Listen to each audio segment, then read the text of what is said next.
Ayan guys, good morning guys. Yan, good afternoon, good evening.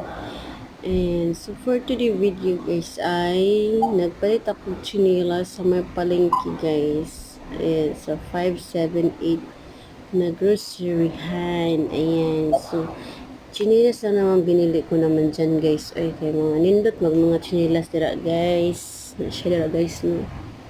Diba? Tapos napili ko yan ay yung green. Mahilig talaga ako sa green. Green or pink, ganun. O, diba? Ang gaganda pati ng mga tsinelas. Kauban ako dira ang akong bata.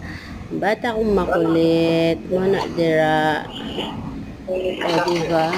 Ang ganda ng mga tsinelas pati guys. Tapos, kung gusto nyo talagang mamimili guys, sobrang ganda at mura pa ang mga tsinelas dyan sa loob ng groceryhan na yan.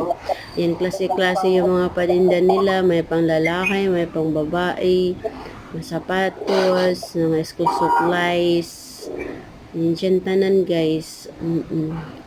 Barato lang pati.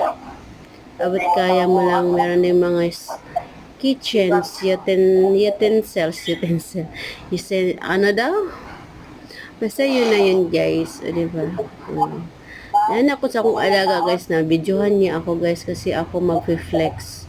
Dili pa siya guys kay dili talaga siya kabalo pastilan Ginoo ko.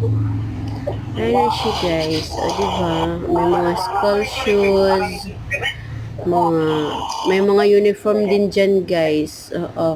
From Kalamban News guys, may mga uniform dyan. Matitibay pati yung mga sapatos nila guys, as in matitibay talaga. Maganda ng mga items.